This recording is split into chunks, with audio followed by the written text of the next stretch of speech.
If the nearly 1.4 million concurrent players on Steam weren't enough indication, Monster Hunter Wilds is a massive success.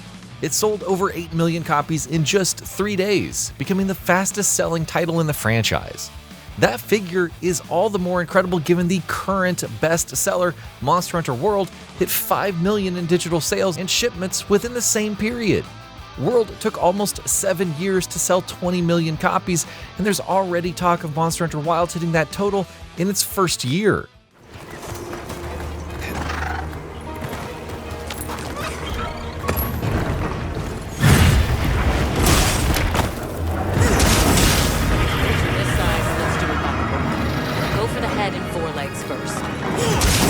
Let's do it.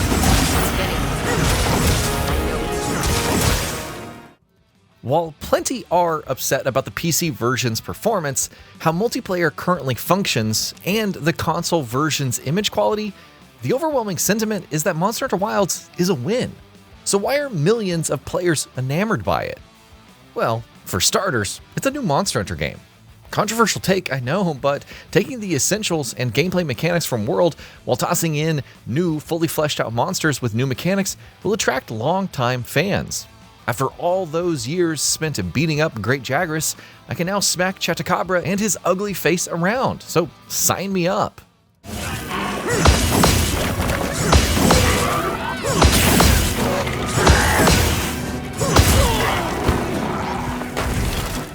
Some elements have been streamlined, but they're appealing to both veteran and newcomers. The former appreciates the ability to save investigations, cook anywhere on the go, and switch weapons on the fly, while the latter is impressed by the massive scale and attention to detail. If this is your first Monster Hunter game, there's a sense of awe in watching two monsters engage in a turf war for the first time, and watching your target wipe the floor with the opposition, leaving you in despair. The roster is also low-key brilliant in presenting a variety of mechanics while also slowly easing players into the game's various systems. Chatacabra is a practice dummy, pure and simple, and no amount of tempered levels will fix that. Cumatrice introduces you to tail sweeps and fire damage over time, challenging you to make adjustments on the fly.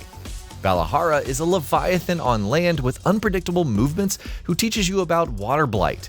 Meanwhile, Doshiguma is a brawler, but often lumbering, encouraging you to master perfect guard or dodge accordingly to avoid its heaviest hits.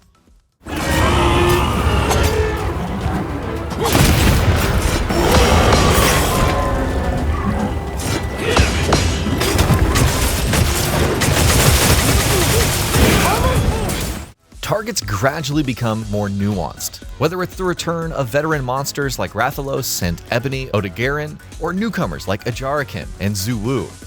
As comfortable as you might be with some weapons, they add much needed friction, testing your fundamentals. The Guardians also throw an interesting new wrench into fights on top of different approaches to wounds. As much as I may have desired more challenges in the endgame, tempered versions of Jin Dahad, which some have come to calling him Gym Dad for reasons I cannot fathom, Arkveld and Uth-Duna are far from pushovers. Tempered Gore Magala is my pick for the most terrifying, with each attack feeling heavy, even if you're blocking. But if you want to trivialize them with a paralysis charge blade or a min-maxed light bowgun setup, those options are also available. Which brings me to another popular aspect, the combat. The development team has refined it into the best in the series without sacrificing all of the nuance. Almost every weapon is easy to pick up, but the sheer amount of depth in mastering their mechanics is impressive. Longsword is still incredible for its counters and multi-hit attacks, but new moves now become available when the spirit gauge turns red, including the devastating Crimson Slash.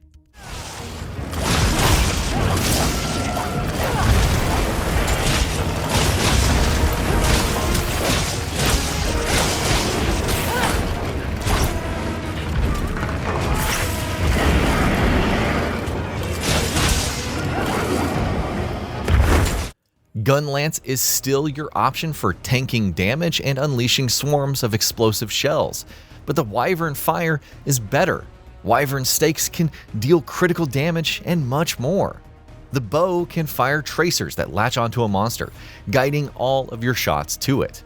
And no one can deny that offsetting a large target with the greatsword and following it up with a massive swing is satisfying as hell.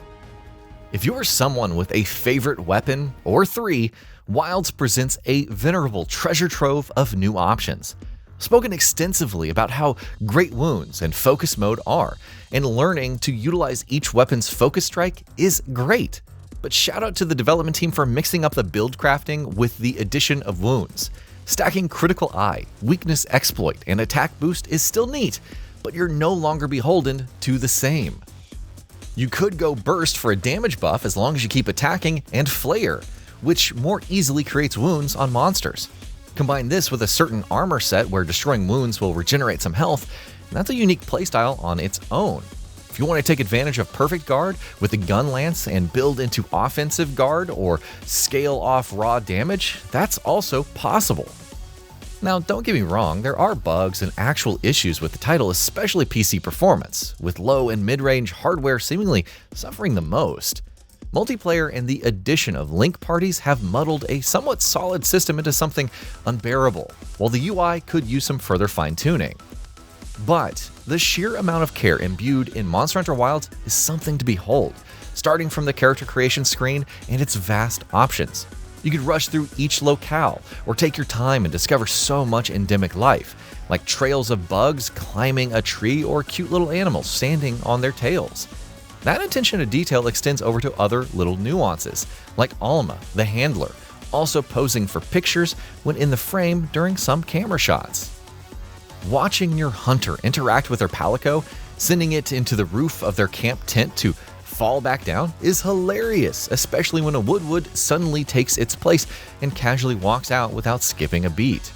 These are animations that many people will never see, and yet they represent a labor of love from the development team, a desire to make this game and everything within it feel alive and organic. And of course, the real journey begins now. Since Monster Hunter is known for its extensive post-launch support, all eyes are on Wilds to deliver with its new monsters. Mizutsune is coming in early April with Title Update 1 alongside the Gathering Hub, but there's also a new difficulty. Title Update 2 will land this summer, adding an unknown monster, and players can look forward to new event quests. And while I was a bit sad to not see any Elder Dragons, they may feel like a bigger deal when eventually added. I'm keen to see what the developer does with the Wounded Hollow. Will it also add armor sets for that one incredible looking monster that doesn't have any? It's also hard to say, but I'm anticipating it all the same. So while the development team has an uphill battle in improving performance, adding new content and features, and balancing weapons, it has an incredibly promising base to work off of.